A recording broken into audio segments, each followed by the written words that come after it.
Magandang umaga, Chao Sanghaw at Hotsaki sa mga tagapakinig natin dito sa DWBL 1242 AM band, ang himpilan ng serbisyo publiko at sa mga sumusubaybay sa ating social media accounts sa Facebook at sa YouTube channel.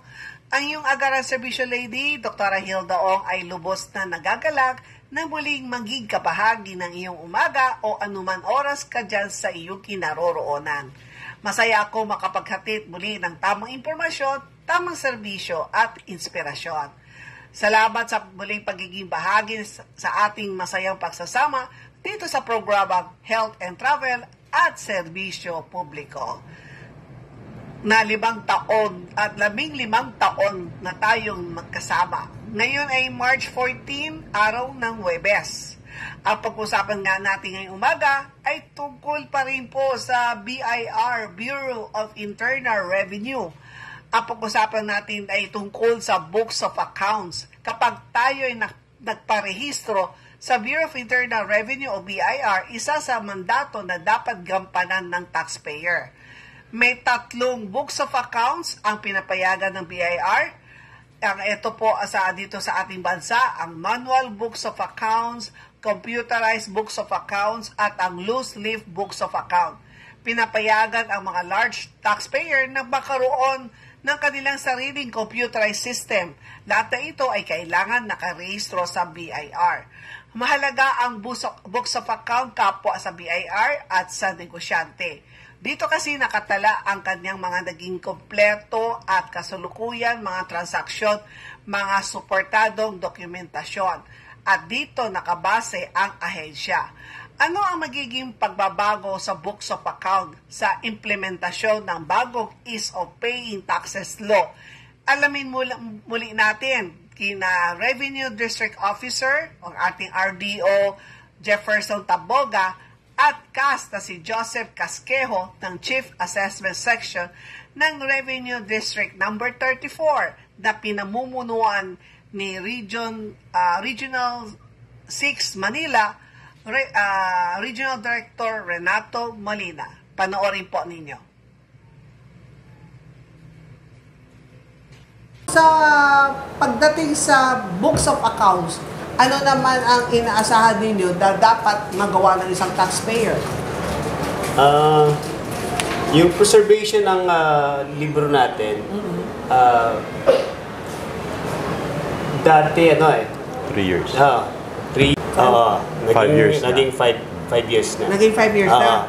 Pero meron siyang nirelate din siya doon sa isang section ng tax code. Yung pa rin yung prescription na 3 years lang talaga. 3 years lang. So, pero di ba dapat, Sir Jeff, kasi ang pagkakaalam ko, di ba dapat lahat ang records mo, dapat tinatago nila. Para intact. Sa akin, dapat intact 10 years. Okay. Okay. Alam mo yung 10 years, sinasabi namin, yung preservation of books mo for 10 years, kapag ikaw ay nakita na merong fraud sa ginawa mo, sa pagdeklara mo ng iyong mga revenues and expenses mo, talagang kakalkalin namin yan. Hanggang 10 years yan. Ngayon, under normal circumstances, in the previous law namin, 3 years lang talaga. Pwede mo nang is-read yan. Ngayon, ang sinasabi na ngayon is 5 years. Ang preservation ng books of accounts mo. Medyo matagal na rin. Kasi nagkakaroon kasi tayo ng prescription of investigation, kung tawagin natin, 3 years lang talaga. Pero kung ikaw na-found na talagang maraming mga fraud na ginagawa mo sa iyong negosyo, talagang papalabasin namin sa iyo yung 10 years na documents mo na yan. What if nalaman niya, dati sabi 3 or 5 years, tinapon na nila. Ano na gagawin ng BIR sa kanila? Yan. Magre-resort kami talaga sa best evidence na obtainable sa amin. Dahil wala na renet mo na yung mga dokumento na ito, mga books of accounts mo Pero kami naman, there's always a way na talagang makakalkal namin hanggang sa mga 10 years na yan na libro mo. And what's good about this also, sa ating bagong digitalization law, para sa books of accounts na ito, dati-dati, ang daming mga nagpaparehistro dito ng libro sa opisina, sa tanggapan ng BIR. Normally, hindi nila maintindihan kasi para December, January, talagang dinadagsa kami dito ng mga marami nagpapatatak ng libro. Ngayon, pwede na natin gamitin ang aming plataforma dito sa Orus. Pwede na kayong mag-rehistro doon ng libro ninyo.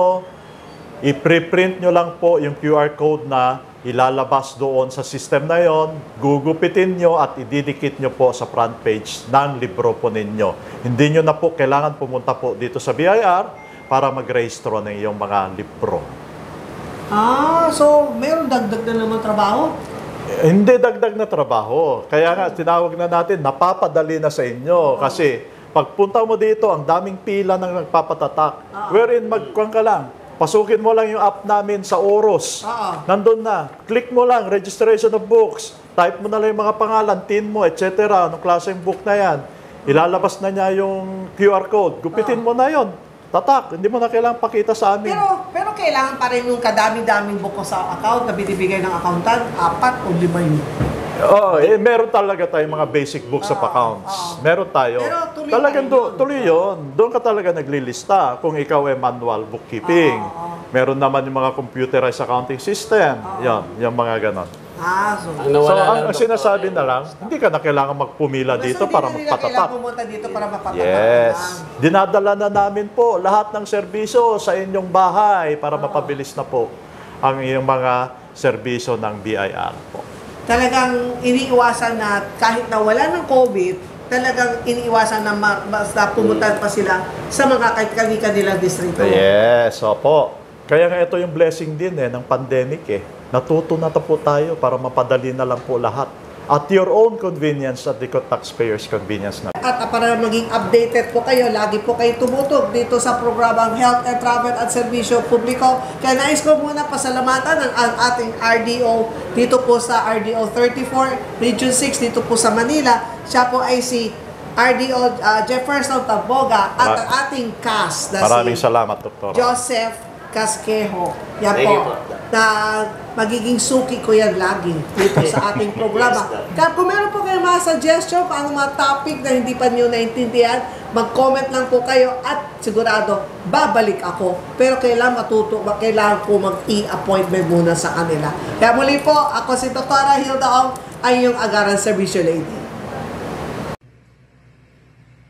Ayan, napanood na po ninyo ang naging panayam ko po kay RDO Jefferson Taboga at Cas Joseph Casquejo tungkol po sa Books of Account. Ayan, nabanggit po ni RDO Jeff na dati-rati 3 years lang kumbaga yung 3 years dapat nandyan lang po ang lahat ng yung libro para anytime kung magkakaroon ng inspection ng BIR, meron po kayo maipresent. Ngayon, ay ginawang 5 years na dahil dito sa ease of paying taxes law. So, dapat nasa inyong tanggapan, opisina, lahat ng books of account ninyo sa loob ng 5 taon. Pero, kung sakali naman, para sa akin, kahit na nasa 5 taon, wag pa rin po ninyo muna itatapon ha. Dahil maaari pa rin mag-imbestiga ang BIR, pwede kayong padala ng letter of authority kapag meron silang nakikita na may fraud doon sa mga sinakbit po ninyo, mga sales invoice o purchases. So, pwede pa rin silang mag-imbestiga sa loob ng 10 taon. Let's say, ngayon ay 2024. So, pwede pa rin na mag-imbestiga ng backwards 10 years. So, ibig sabihin, from 2024 down to 2014. So, hindi magiging, hindi nyo pwede sabihin sa akin, o sabihin sa BIR na, ay sabi kasi ninyo 3 years lang noon so yung after the 3 years, tinapon na namin. So, hindi pa rin niya magiging excuse. Ang BIR, kumbaga, meron kayong dating sinakbi sa kanila, sila na ang magkakalkal. So, para hindi kayo mahirapan, mas maganda, safe keep muna ninyo lahat ang iyong resibo hanggang 10 taon. So, yan po ang naging panayam ko po. And then, napag-usapan din po, di ba, every year end, pumunta tayo sa BIR, and then dala-dala natin mga books of account, di ba, ang dami-dami, tapos pinapa-stamp, di ba, yung sa pag-open mo, di ba, doon sa mga first page, may mga nakatatak. effective this year, hindi na kinakailangan dalhin na sa BIR yung mga libro.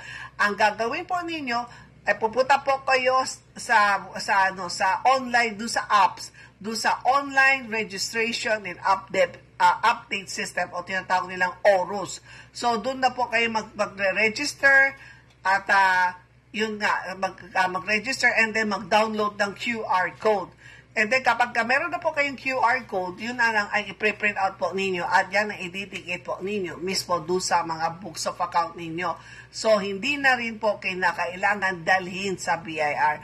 Wala na mapasanin na ang bigat-bigat, dadalhin nyo doon and then tapos pipila kayo sa loob ng tanggapan, tapos nakapila para doon sa rubber stamp para pirmahan and then after ng rubber stamp, tapos pipila kayo para papirmahin doon sa registration. So ngayon, ang ginawa ng BIR, mas ginhawa para sa bawat taxpayer, lahat ay true online na lahat. Kaya yan po, lagi po kayo tumutok dito sa programang Health and Travel at Serbisyo Publiko. Ako muli si Dr. Rahilda Ong, ang iyong Agaran Serbisyo Lady.